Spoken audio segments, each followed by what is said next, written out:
Hola, hola, hola. Bueno, nuevo video. En este caso, adaptaciones al entrenamiento contra resistencia, es decir, todo lo que es entrenamiento de musculación, ¿sí? Lo que es gimnasios, lo que es aquellos deportes que utilizan fuerza, ¿sí? O por ejemplo calistenia, que no lo hacen con peso, pero hacen el peso, usan el peso de su propio cuerpo, ¿sí? Son todos esos entrenamientos y vamos a ver qué pasa con el cuerpo.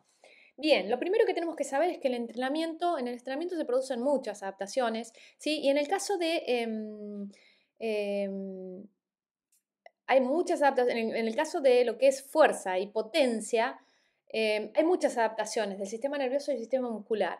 Esas adaptaciones van a depender si son muchas o pocas, si es en entrenamiento aeróbico o anaeróbico. Es decir, en un entrenamiento aeróbico, esas ganancias que se observan son pequeñas, ¿sí? Tanto en la parte muscular como en el sistema nervioso. En cambio, en el entrenamiento con sobrecarga o anaeróbico, es decir, este que hablamos del gimnasio o con pesas, se producen adaptaciones neuromusculares muy importantes que generan justamente ganancias de fuerza y potencia muscular, ¿sí? Bueno, en clases se vio que ustedes tenían que ir resolviendo unas actividades, ¿sí? Se podían ayudar con el chat GPT o con el texto, ¿sí? Donde se les ponía distintas situaciones. Y una de las situaciones los invitaba desde la pregunta, ¿sí? O desde esta introducción que dice la mayoría de las personas que entrenan la fuerza de forma regular desarrollan músculos grandes y voluminosos. Por lo tanto, las ganancias en el tamaño muscular están acompañadas de ganancias de fuerza. Es decir, si yo veo que me aumentó la masa muscular es porque tengo más fuerza. Entonces, ¿cómo explico esto? Es decir, acá venía una situación donde ustedes tenían que resolver y explicar cómo se explicaba. Si acá no había masa muscular, ¿por qué pasaba esto? ¿Sí? El caso es que en el año 2012 una mujer llamada Lauren Lokornaki, de 22 años, levantó un auto, un BMW, que pesaba 1587 kilogramos para rescatar a su padre, que estaba arreglando el auto ese, el BMW, y se le cayó el brazo hidráulico, se le iba a caer, entonces ella levantó el auto. Lauren en ese momento no pesaba más de 55 kilogramos y nunca había entrenado con pesas, es decir, esta chica que levantó el auto nunca había hecho ejercicio de pesas. ¿Cómo se explica que puede haber levantado un auto cuyo peso es 30 veces mayor que lo que ella pesa? ¿Sí? Si bien sabemos que estos casos son muy raros y que están implicadas las emociones, obviamente que influyen directamente sobre el sistema nervioso, acá hay un levantamiento de un peso muy grande en una persona que no tiene gran masa muscular. Entonces ustedes tenían que averiguar en la web qué mecanismos estaban implicados. Obviamente, como no tenía que ver con la masa muscular, los mecanismos eran neurológicos, ¿sí? Y después cuando ustedes empezaban a ver, habían encontrado que a esta Lauren lo que le había sucedido es, se le había de alguna forma no inhibido, pero sino anulado este, esta inhibición autógena, es decir, este mecanismo. ¿Se acuerdan de él? Lo vimos en la parte de nervioso, le llamábamos órgano tendinoso de Golgi, era un receptor o un sensor que teníamos en el tendón y el otro era el uso muscular, lo teníamos en el músculo. En este caso juega el órgano tendinoso de Golgi, ¿sí? En la inhibición autógena. ¿Por qué? Recuerden, vamos a hacer un repasito. En la parte nerviosa, si ustedes levantan mucha fuerza y el músculo, vamos al fallo, ¿sí? Y el músculo se contrae en exceso, se activa este mecanismo que es el órgano tendinoso, como se estira mucho porque se está contrayendo mucho el músculo y el tendón se estira demasiado, manda un mensaje vía una neurona sensitiva o aferente hacia la médula espinal, donde una interneurona va a interceder y va a buscar una neurona motora o eferente que vaya hacia ese músculo y lo inhiba, es decir, baje esa contracción, ¿sí? Y se relaje. Eso es un reflejo, se llama inhibición autógena, en el cual no funciona a todos, ¿sí? Excepto en casos de emoción intensa, que esto es lo que pasó con esta chica. Fíjense que la respuesta es que la desesperación de Lauren, de esta chica, emocional, sistema límbico del encéfalo, sistema límbico es ese sistema emocional, por salvar a su papá, produjo una anulación de esta inhibición autógena. Es decir, lo que hizo es anular ese sistema protector. Entonces no lo tenía más. lo que permitió que sus músculos ejercieran la fuerza más allá de sus límites. Vamos a aclarar acá. Esta chica terminó en el hospital y con varios meses de rehabilitación. ¿Por qué? Y obviamente esta inhibición autógena es un sistema protector, es un reflejo protector. ¿De qué? De que nos protege que no se rompan los tendones, que no se rompan los músculos, etc. ¿Qué le pasó a esta chica? Se le rompió todo, porque al haber anulado emocionalmente esa inhibición autógena, y claramente se le despegaron varios tendones de los huesos, se rompieron algunos músculos, ¿sí? Entonces, obviamente, esta chica terminó en kinesiología, ¿sí? Obviamente, y también en traumatología. Bueno, conclusión, no solamente el tamaño muscular es lo que genera las ganancias de fuerza, es decir, no solamente que tengamos una hipertrofia muscular no significa que tengamos fuerza, sino que existen otros mecanismos, en este caso son los nerviosos, que tienen un gran rol en estas ganancias, ¿sí? Justamente lo primero que vamos a ver en estos entrenamientos contra resistencia son estas adaptaciones neurales, ¿sí? Que hacen que las primeras semanas nosotros empezamos a levantar pesas y nosotros no vamos a notar una hipertrofia muscular, nos vamos a ver igual. Sin embargo, nos estamos dando cuenta que semana a semana vamos a poder levantar cada vez más peso, ¿sí? Entonces, en este caso lo que hace que levantemos más peso no es la parte muscular, sino la parte neural, que es lo que vamos a ver ahora, ¿sí? Bien. También vimos otro caso que es el de la actividad número 2, los aumentos de la fuerza máxima que se dan durante las primeras semanas de un programa de entrenamiento contra resistencia no se acompañan con incrementos en la masa muscular, lo que dije recién. ¿Por qué entonces ganamos fuerza? Fundamenta bien, ganamos fuerza gracias a la parte neural, ¿sí? Si nosotros vemos este dibujito, se los explico, acá son semanas de entrenamiento, 0, 20, 24, 60, Fíjense. Y acá tenemos el progreso, ¿sí? Fíjense que lo primero que tenemos que ver es la línea de abajo que dice hipertrofia. ¿Qué está mostrando? Bueno, que del 0 al 10 semanas no tenemos una hipertrofia, o sea, seguimos teniendo la misma musculatura con la que iniciamos, ¿sí? La hipertrofia comienza a incrementarse a partir de la 10ª, ¿sí? Semana. Fíjense, ¿sí? Se ve acá. Obviamente tiene un techo. Ese techo, obviamente, se puede incrementar con esteroides, ¿sí? Que son anabólicos. Pero bueno, no es conveniente hacer eso. Esto lo hacen los fisicoculturistas. Bien, entonces, sí, no es la hipertrofia lo que te genera la ganancia de fuerza, porque fíjense que acá tengo la línea grisecita clara. Esto es fuerza. O sea, desde el 0, desde que empecé el gimnasio hasta el final, la fuerza aumenta. ¿Ven? Bueno, después tiene un techo acá, ¿no? Aumenta. Entonces, en este lapso, del 0 al 10, no es el músculo el que hace aumentar la fuerza. Del 0 al 10, lo que hace aumentar la fuerza son adaptaciones en la parte nerviosa. ¿Ven que dice neural acá? ¿Sí? Bueno, y vamos a ver entonces qué son esas adaptaciones o qué es eso que hace incrementar la fuerza.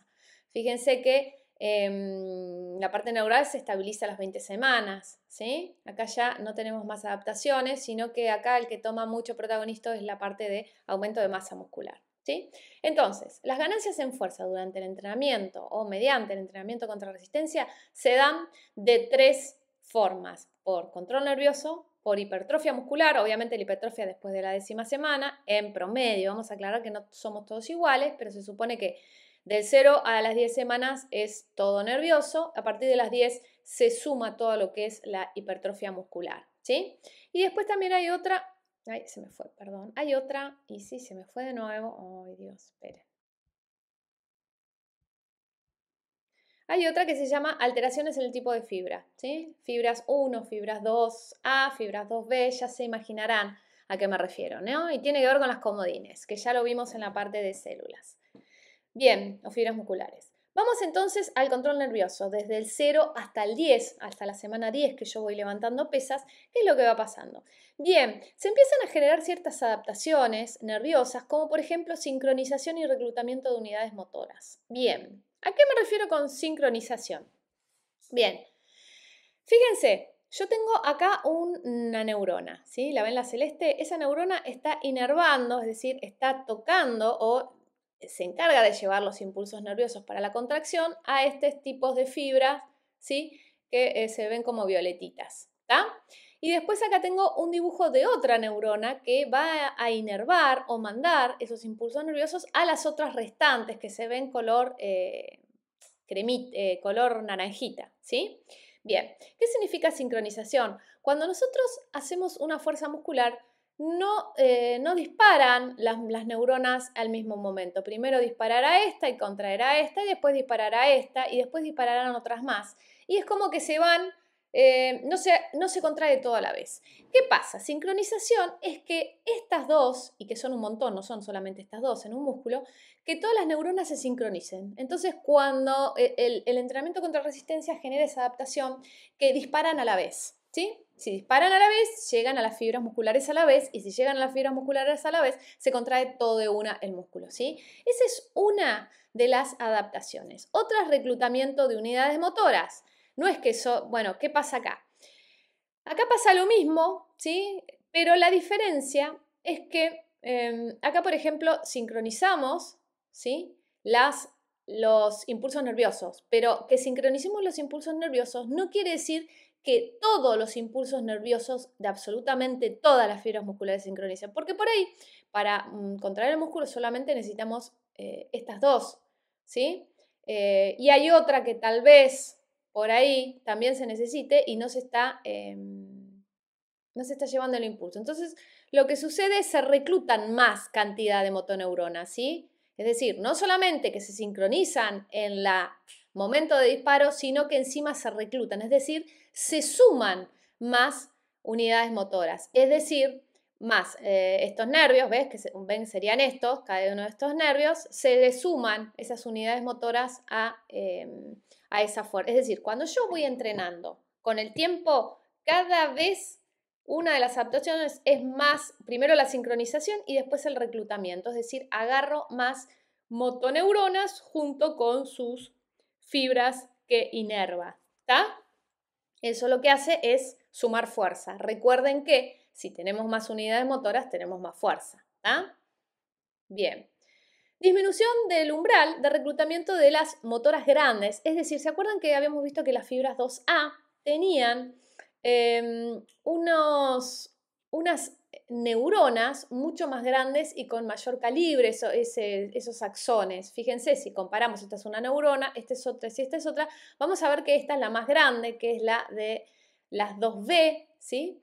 Esta es mediana, es la de las 2A, y esta es pequeña y de un calibre pequeño. ¿Qué significaba esto? Bien, esto significa que son muy pequeñas, tienen un umbral de excitación pequeño. Quiere decir que cualquier fuerza, cualquier pesita que agarre de 2 kilos, estas se van a activar las dos, ¿sí?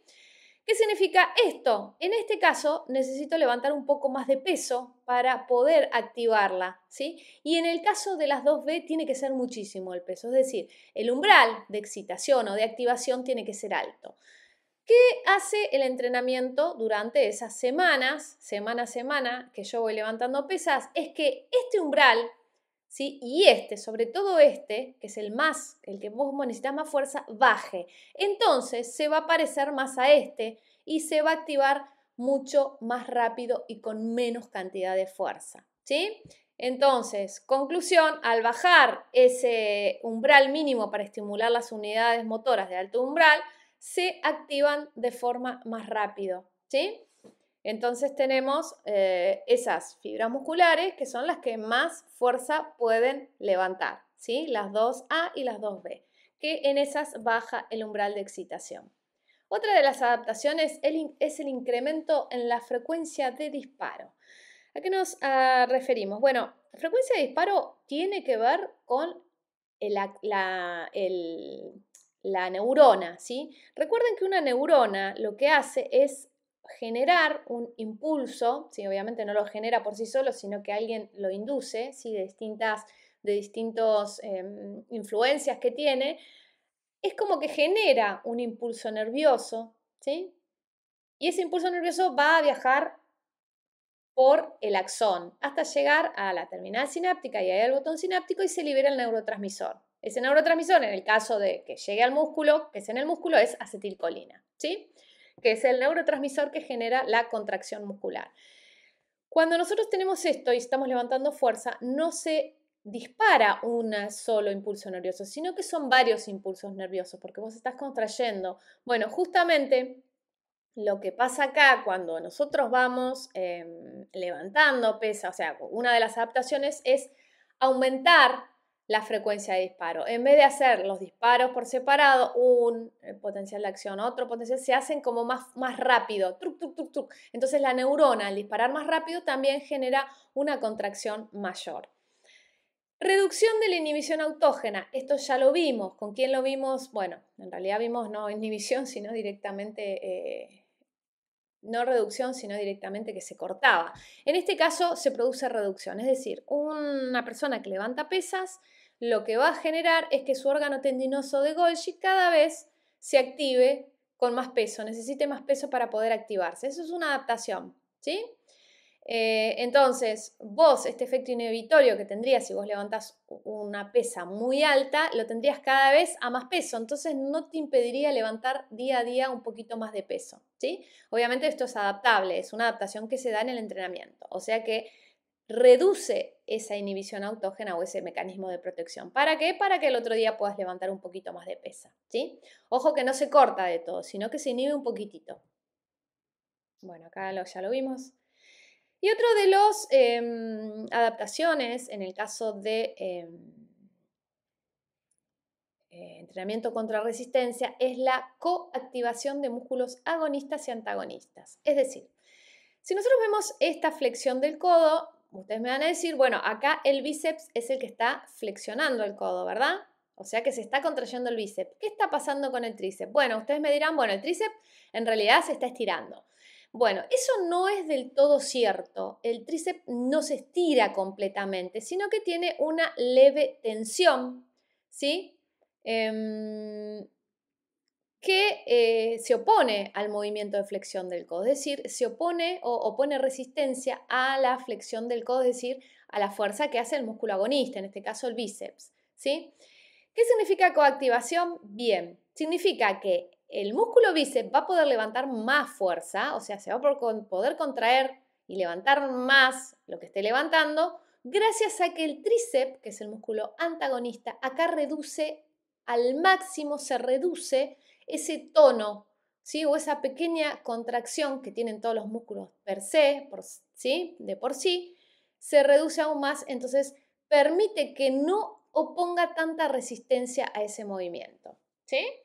Eso justamente significa coactivación de músculos agonistas y antagonistas. Se los paso en limpio. Que el músculo agonista pueda ejercer mucho más fuerza gracias a que el antagonista no tiene tanto tono muscular y se relaja un poquito más, ¿sí? Eso es otra adaptación. Igual les quiero aclarar que los primeros incrementos en fuerza, ¿sí? Están asociados, como dijimos, a estas adaptaciones nerviosas, pero ojo que también influye una mejor coordinación, porque uno va aprendiendo a hacer el movimiento, ¿sí? Un mejor aprendizaje y un aumento en la activación de los principales músculos movilizadores. ¿Por qué? Porque se supone que cuando nosotros empezamos el gimnasio y empezamos a levantar, tenemos un instructor o un profesor que nos va corrigiendo el movimiento. Entonces nosotros vamos a ir aprendiendo ese movimiento, nos mejora la coordinación, el aprendizaje y vamos a ir usando los músculos que corresponden a ese movimiento. Entonces, bueno, sí, el incremento de fuerza no es solamente nervioso, sino que tenemos una economía, como digo yo, de esfuerzo. ¿Por qué? Porque si vos aprendés la técnica, no necesitas levantar tanto peso o el peso que levantás es óptimo para esos músculos que vos querés hipertrofiar, ¿sí? Ese es el tema. Bueno, vamos con la parte muscular, ¿sí? Ahora sí, pasamos esas 10 semanas y empezamos a sumar masa muscular, ¿sí? A eso se le llama hipertrofia muscular. Hipertrofia hace referencia a cuando hay un agrandamiento, ¿sí? En este caso del músculo. Como vimos en clase, les di este caso, esta actividad. Chris Hemsworth es un actor australiano que protagonizó Thor en las películas de Avenger o Thor. Si bien entrenó muy duro y llevó una dieta estricta para desarrollar los músculos de su cuerpo, una hora antes de rodar cada escena de la película levantaba pesas para parecer más musculoso. Luego de algunas horas, su cuerpo volvía al tamaño original. Averigua qué pasa a nivel muscular para que suceda esto, es decir, para que yo inmediatamente después de levantar pesas estoy un poquito más inflado, pero después me desinflo, ¿sí? Y después la siguiente actividad que era la otra, tenían que averiguar, dice, como leíste en el punto 3, e independientemente de que el actor levantaba pesas 1 hora antes de cada rodaje, Chris ganó masa muscular después de 6 meses de entrenamiento contra resistencia. Busca información sobre todos los mecanismos a nivel de las fibras musculares que podrían explicar ese aumento crónico del tamaño de sus músculos. Realiza un mapa conceptual con esta información. Esto es lo que se les pide, ¿sí? Bueno, ¿qué conclusiones sacábamos acá? Que existía, ¿sí? En este aumento del tamaño muscular, un aumento de tamaño muscular o hipertrofia que era transitoria y otra que es crónica.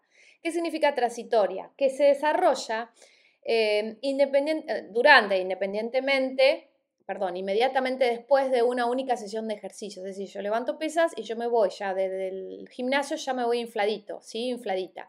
Es resultado de la acumulación de líquidos provenientes del plasma sanguíneo en el sarcoplasma muscular. ¿Se acuerdan que era sarcoplasma? Se le llama sarcoplasma a la parte del el citoplasma de las células musculares, ¿sí?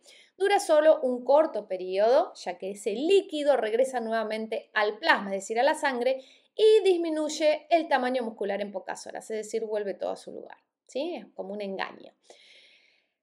Y después tenemos la otra, que es la crónica. Si yo sigo haciendo en el tiempo pesas todos los días, o por lo menos 3 veces al día, a la semana, se genera lo que es la hipertrofia crónica real, es decir, en el cual se da un aumento del tamaño muscular, que son cambios estructurales reales en el músculo. Ahora vamos a ver qué son. Y tenemos de 2 tipos, que obviamente se dan juntos. El primero se llama hipertrofia sarcoplásmica, que es este, y el segundo hipertrofia miofibrilar, ¿sí? Acá tenemos una fibra, acá lo que estamos mostrando está cortado de forma transversal una fibra muscular. Cada uno de estos cositos, ¿sí? Son las miofibrillas. Fíjense que si ustedes cuentan, tienen 3 por acá, son 9 miofibrillas dentro de esta fibra muscular. En una hipertrofia sarcoplásmica, lo que aumenta de esa célula muscular es el sarcoplasma, ¿sí?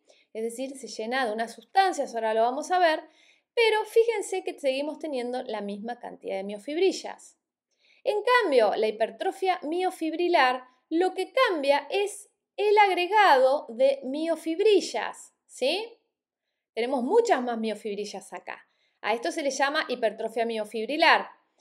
Esta es la funcional, es decir, esta es la que genera fuerza, porque no es lo mismo cuando yo tengo esta cantidad de miofibrillas que si yo le agrego más miofibrillas dan más fuerza, ¿sí? En general, en el entrenamiento contra resistencia se dan las dos juntas, tengo un agrandamiento del sarcoplasma más la suma de una hipertrofia miofibrilar, ¿sí? Y fíjense que les puse acá que el entrenamiento de fuerza hasta el fallo, o muy próximo a este, es el estímulo más potente que se encontró hasta ahora en todos los estudios científicos para desarrollar esta hipertrofia miofibrilar, ¿sí? Sería como la más efectiva y la más rápida, ¿sí? Si yo quiero hipertrofiar rápido, y bueno, me conviene ir al fallo o muy próximo a este. Bien, acá lo que tenemos se explica un poquito la respuesta, ¿sí? No solamente las respuestas agudas, sino las adaptaciones al entrenamiento. Este gráfico me gustó mucho, es un gráfico sacado del nuevo libro de Fisiología del Ejercicio de López Chicharro y Fernández Vaquero, que es un libro que está bastante actualizado, ¿sí? Y es como el ABC de la parte de Fisiología del Ejercicio, ¿sí? ¿Qué significa esto? Fíjense, hay una orden motora, activación de unidades motoras. ¿Qué sucede? Bueno, se produce la contracción del músculo, ¿sí? Es decir, hay una tensión mecánica por un lado, porque estamos contrayendo el músculo, y un estrés metabólico. ¿Por qué estrés metabólico? Bueno, porque estamos movilizando las fuentes energéticas para generar ATP y usando ese ATP. Entonces hay como un estrés metabólico. Ese estrés metabólico lo que hace es, una de las respuestas agudas es liberación de marcadores de señalización como hormonas, miocinas y factores de crecimiento. Y por otro lado, también lo que hacen es modulan a nivel molecular varias señales. Estos dos cambios alteran la expresión genética de ese músculo y se producen también cambios en el metabolismo. Y otra de las cosas que se producen como respuesta aguda es un microtraumatismo muscular. Es decir, lo que sucede acá es que es como que se rompen ciertas partes de las miofibrillas. Por ejemplo, generalmente se suelen romper las membranas, ¿sí? De esas miofibrillas. También se puede romper, las membranas de las fibras musculares, también se puede romper alguna miofibrilla, ¿sí? Y todo esto genera una respuesta a corto plazo que se llama respuesta inflamatoria, se liberan ciertas sustancias llamadas citocinas, ustedes no lo tienen que saber, pero les cuento, y activa a unas células satélites que hay ahí en el músculo. ¿Qué son las células satélites? Las células satélites, creo que se las puse acá, a ver, acá les puse. Bien. Bueno, esperen que me estoy yendo para atrás. Bueno, fíjense que las células las células satélites que están en el músculo son células madres, es decir, célula madre significa que tiene la potencialidad de convertirse en algo, ¿sí?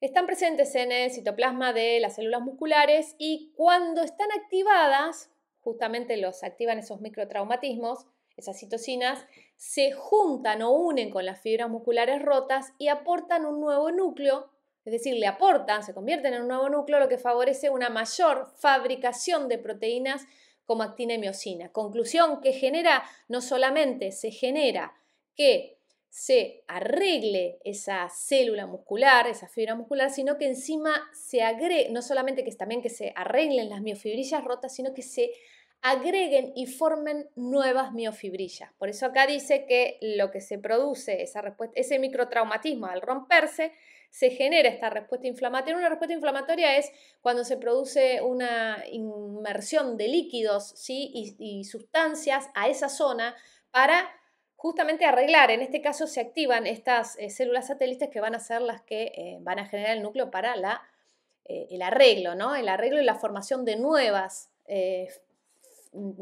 miofibrillas dentro de las células musculares, ¿sí? Entonces esa síntesis de proteína genera a largo plazo adaptaciones como una hipertrofia muscular, es decir, las células musculares se agrandan gracias al agregado de más miofibrillas, ¿sí? O sea, se genera esto que vimos acá, se agregan más miofibrillas, es decir, se produce la hipertrofia miofibrilar. En realidad se producen las dos, ¿sí? Pero bueno, esto sería como un mecanismo.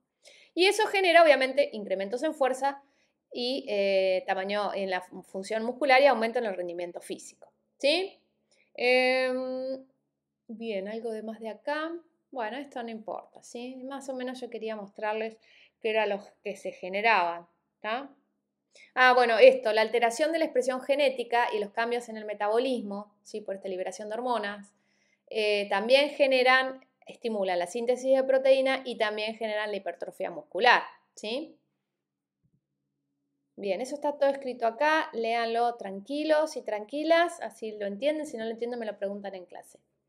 ¿Qué es el estrés metabólico? Bien, otra de las causas que genera hipertrofia es el estrés metabólico, que lo vimos, que es la excesiva demanda de ATP y la isquemia muscular producen la acumulación de metabolitos. Es decir, cuando yo tengo que usar tanto ATP y encima se me va rompiendo, se me va produciendo una rotura en esas miofibrillas, se me van generando acumulación de distintas sustancias. Por ejemplo, lactato. ¿Por qué? Porque usamos el sistema anaeróbico láctico. También usamos el sistema anaeróbico aláctico. Entonces tenemos acumulación de creatina sin el fosfato. Tenemos fosfatos por ahí dando vueltas.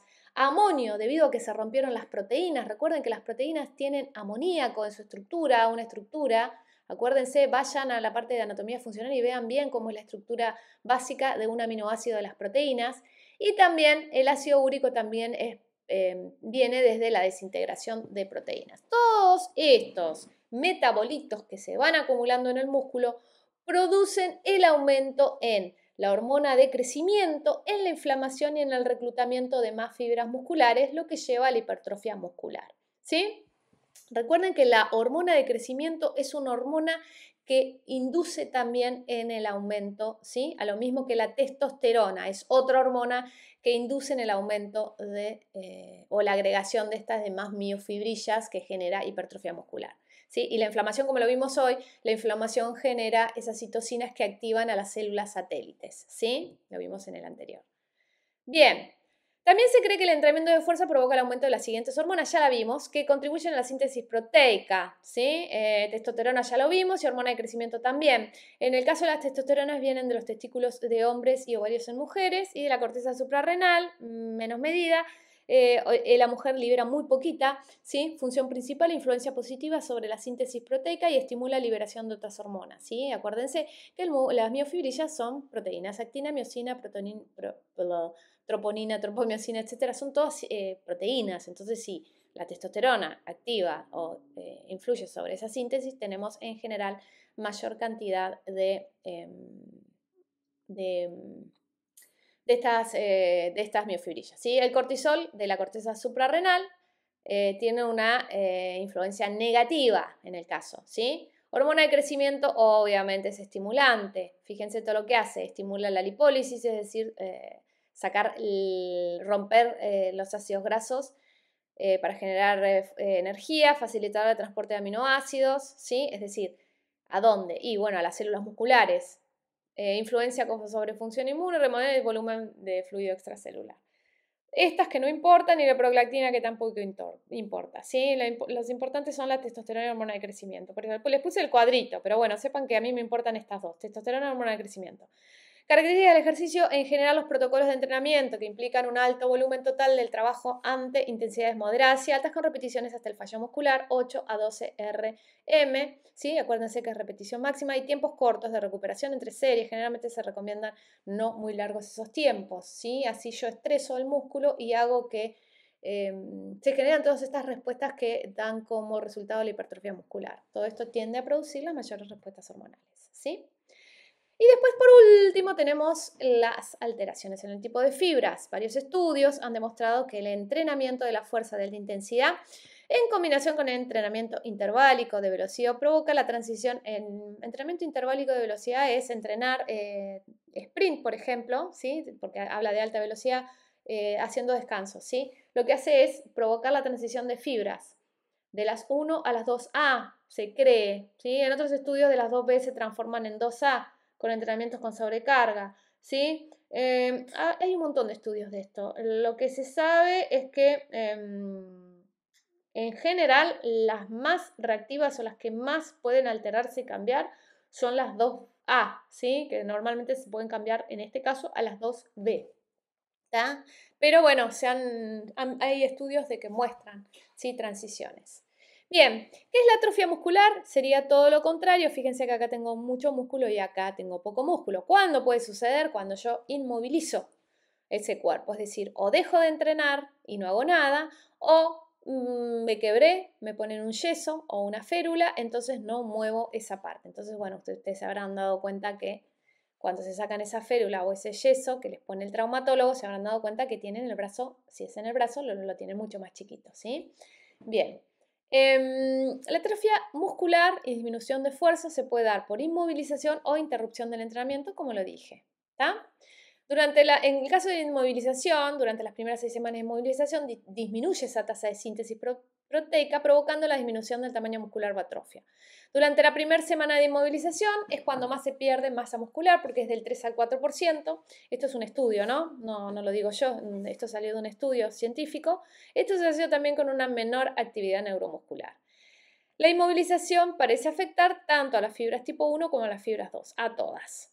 Los músculos se recuperan tanto cuando se retoma la actividad física, pero el periodo de recuperación es más largo que el de inmovilización, ¿sí?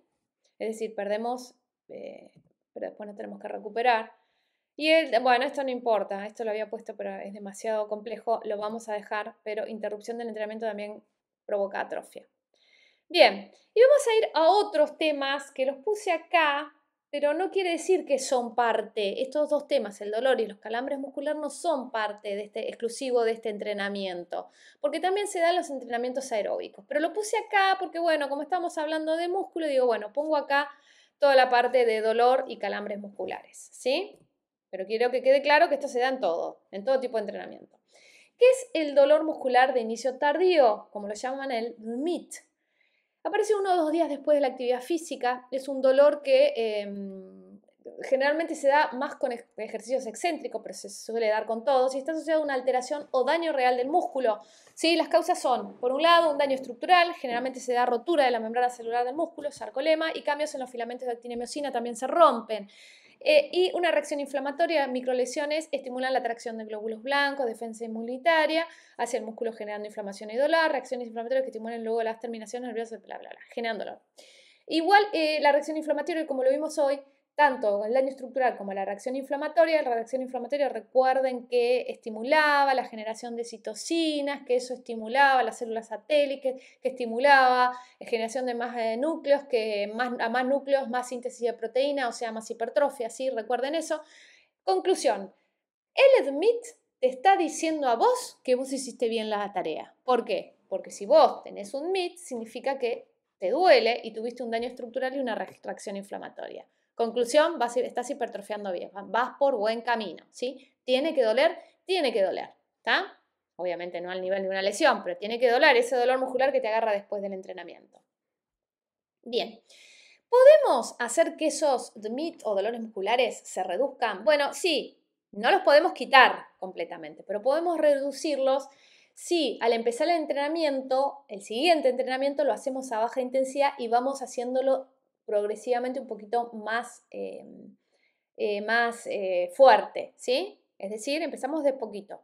No conviene no entrenar directamente, sino que conviene o empezar en baja intensidad e ir subiendo la intensidad en las subsiguientes semanas o iniciar directamente con todo, ¿sí?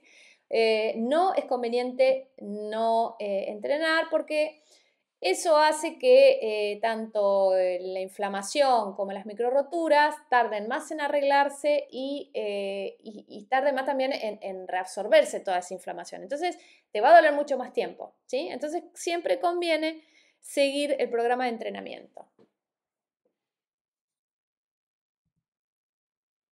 Otra actividad. Llevas casi 2 horas entrenando a un grupo de jugadores de fútbol y de repente uno de ellos se tira al piso con la pierna estirada, con mucho dolor y el cuádriceps contraído sin poder relajarlo. Explica cómo manejarías esta situación y qué mecanismos fisiológicos podrían estar involucrados en esta contracción involuntaria, dolorosa y espasmódica. Luego agrego si existe alguna estrategia para prevenir que a este jugador le vuelva a suceder lo mismo a futuro. De ser así, anótalo. Bueno, les cuento. Esto en realidad estamos hablando de los calambres. Son contracciones involuntarias, dolorosas y espasmódicas. ¿Qué significa involuntario? No lo genera mi cerebro, yo no lo hago a propósito. Doloroso porque duele y espasmódica porque es contracción, relajación, ¿sí? De forma rápida y eso rápida y sincrónica. Se relaja, se contrae, se relaja. Y es como que cada vez se contrae cada vez más fuerte y duele y genera una sensación extraña, ¿sí? Existen dos tipos de calambres, o sea, dos causas. La primera, es relacionado con la sobrecarga, es decir, cuando yo estoy entrenando muy fuerte y también se me genera una fatiga en esos músculos. Ojo, quiero aclarar una cosa. Fatiga muscular y calambre no es lo mismo, ¿sí? La fatiga muscular después lo vamos a ver en la parte de vías metabólicas, pero no es lo mismo, ¿sí? Acá estamos hablando de una fatiga por sobrecarga, es decir, cuando le damos muchísimo a ese músculo, porque lo estamos sobreusando mucho, ¿sí? Y no estamos suficientemente acondicionados, ¿sí? Se da y se genera que los usos musculares y el órgano tendinoso de Golgi, ¿sí? Empiecen a excitarse de forma anómala, ¿sí?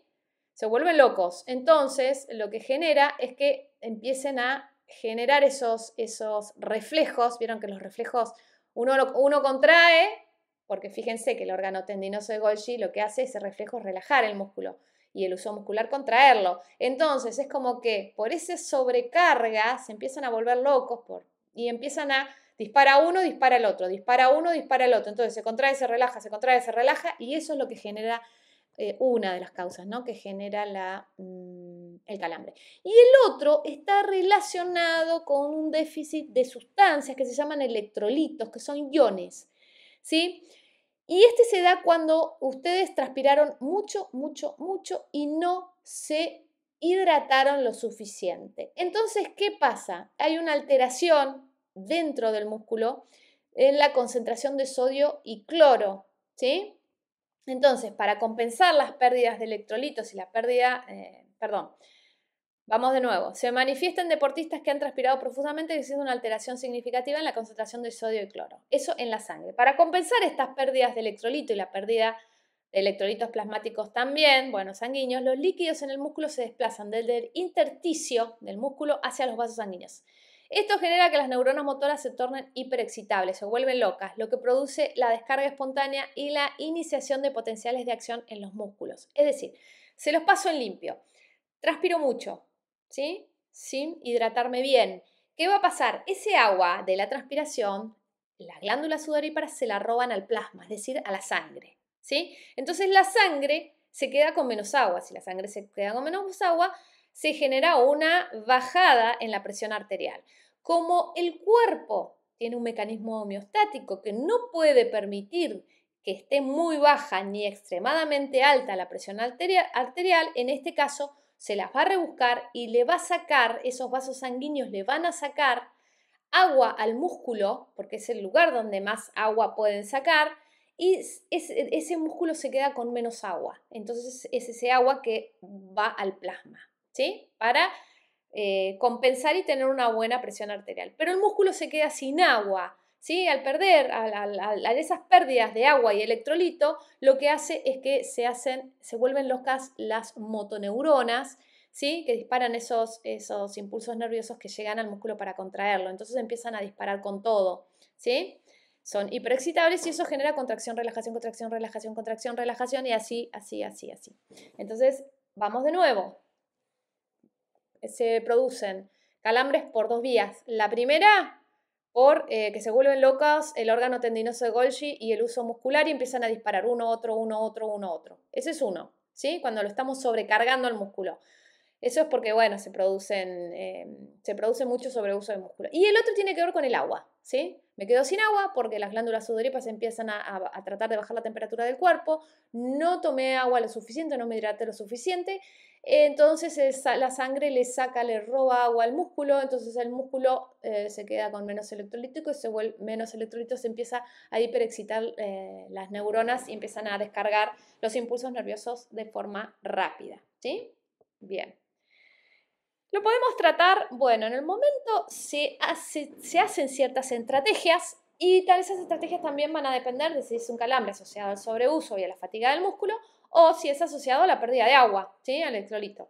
Igual les cuento que nosotros nunca sabemos qué tipo de calambre se da. Vos se te tira uno en el piso, le da un calambre, qué sé yo, si es por la transpiración o porque el órgano tendinoso y el uso muscular se volvieron locos. Entonces, en general, lo que se recomienda hacer, si bien tenemos discriminado, en general siempre rápida ingesta de bebida electrolítica, siempre por las dudas, ¿sí?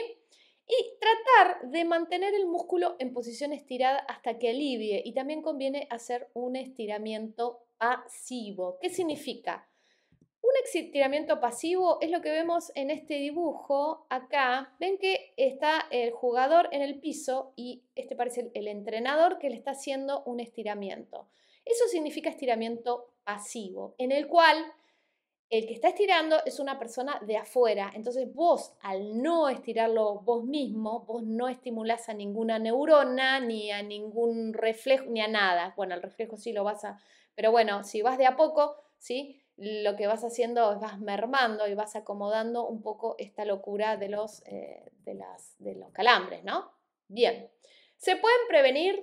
Bien, yo les cuento que hay una cierta predisposición genética. Hay gente que es más predispuesta a los calambres que otra, ¿sí? Eso no lo vamos a poder evitar, pero sí podemos reducirlo si nosotros tenemos, por un lado, bien acondicionado el cuerpo, es decir, si seguimos entrenando y tenemos un buen entrenamiento, van a mermar los calambres, ¿sí? Vamos a seguir teniendo, pero menos, sí, sí, sí son.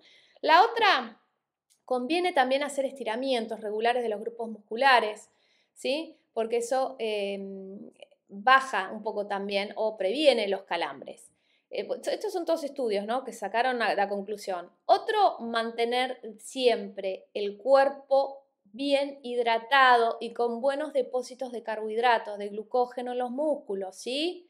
Después lo vamos a ver esto de los carbohidratos. Y tenemos que, si ustedes, a ver, yo, qué sé yo, a ver, a mí en una época me daba mucho calambre, calambre, calambre. Yo jugaba un deporte que era hockey y empecé a consumir, de a poco trataba de consumir todos los días, ¿sí? Independientemente si entrenaba o no, bebidas, bebidas con, bueno, pueden ser bebidas hipertónicas como Gatorade, Powerade. Yo me la hacía casera, era agua con jugo de naranja, con alguna cucharada de azúcar, alguna cucharadita mínima de sal, todo con agua, lo mezclaba y ese era mi preparado, ¿sí? Yo logré con eso, con el tiempo, que no me agarraran tantos calambres, ¿sí? Y la otra, reducir la intensidad y la duración del ejercicio si es necesario, ¿sí? Bien, eso serían como las prevenciones. Bueno, hasta acá terminó. Sí, espero que les sirva cualquier duda y cualquier error, porque a veces hablo y digo otra cosa diferente a la que quiero decir. Si detectan algún error, me avisan, ¿sí? Se supone que ustedes tienen que leer la lectura, el texto, los textos y tienen que ir investigando, ¿sí? Pero bueno, esto básicamente sería la teoría explicada. Bueno, les mando saludos.